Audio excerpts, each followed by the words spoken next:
Maka perlu diketahui bahwa di sana ada sumber beragama yang salah yang dijadikan oleh sebagian kelompok, dan ini diperingatkan oleh Imam Syafi'i rahimahullah bahwa itu bukan landasan atau sumber beragama yang benar.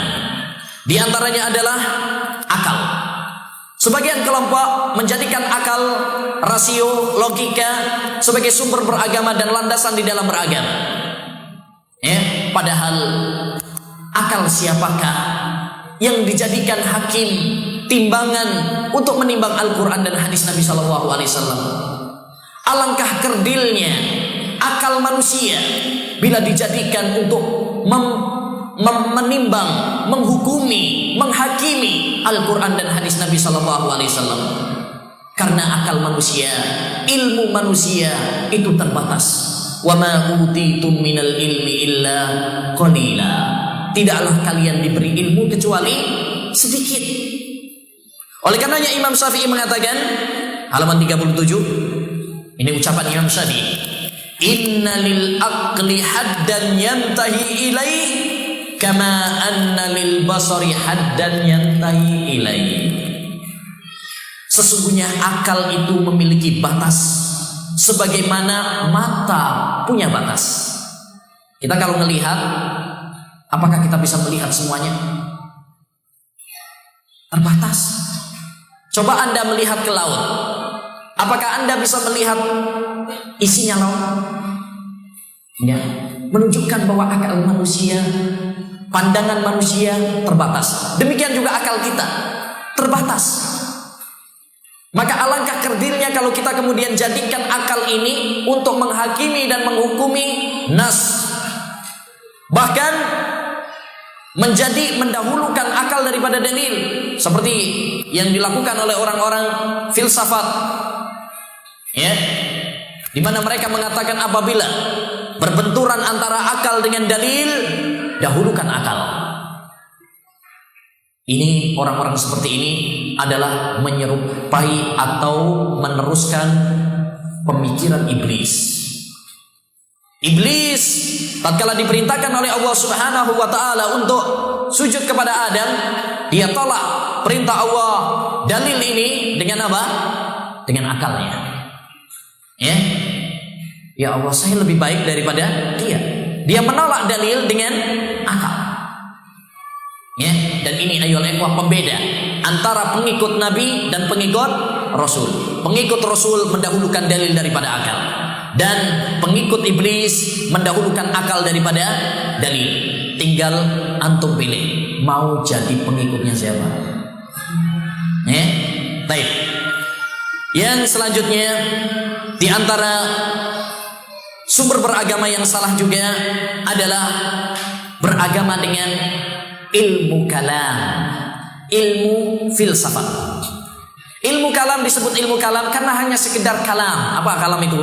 Artinya omongan aja, gak ada dasarnya. Al-Quran atau hadis Nabi SAW gak, cuma logika saja, cuma akal saja. Sehingga seringkali kita dapati seorang dengan entengnya dia mengatakan tatkala mendapatkan hadis atau ayat, tapi menurut hemat saya ini gak sesuai dengan logika. Menurut hemat saya, hemat terus. Menurut hemat saya ini tidak pas untuk diterapkan dengan pada zaman kita sekarang ini. Demikian. Jadi ini adalah beragama dengan ilmu kalam. Oleh karenanya Imam Syafi'i rahimahullah memperingatkan kepada kita, jangan beragama dengan ilmu kalam, ilmu filsafat. Beliau bahkan memiliki ucapan-ucapan yang sangat keras di dalam masalah ini. Beliau mengatakan al-ilm, halaman 39, al-ilmu bil kalami jahlun.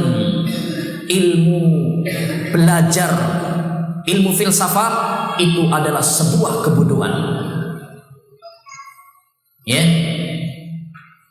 Belajar ilmu filsafat itu malah bodoh. Bodoh dengan ilmu filsafat itulah sebuah ilmu. Kenapa ikhwan? Karena orang semakin belajar ilmu kalam bukan semakin pintar, tapi keblinger.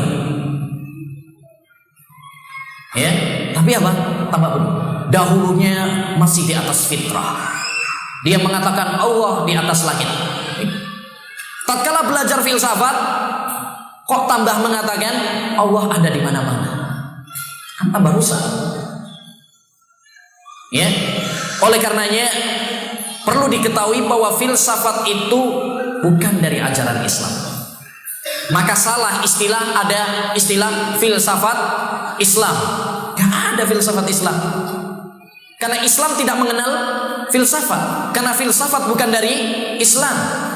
Kalau mau ngomong filsafat, filsafat Yunan. Karena itu dari Yunan. Ya, kita jangan terkecoh dengan sekarang banyak embel-embel Islami.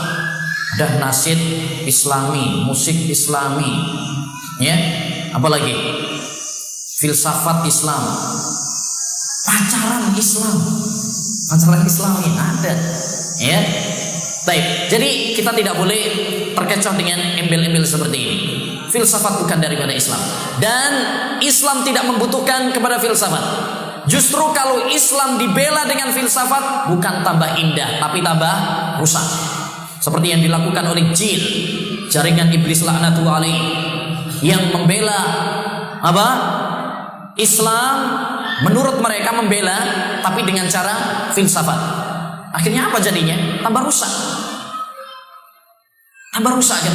Benar kata Al-Imam Abu Yusuf, temannya Imam Abu Hanifah, tatkala mengatakan masalul ladzi yudafi'ul Islam yadhubul Islam bil ilmil kalam kalladzi yarsilu sauba bil baul. Perhatikan, perumpamaan orang yang membela Islam dengan filsafat ibarat orang nyuci baju pakai air kencing.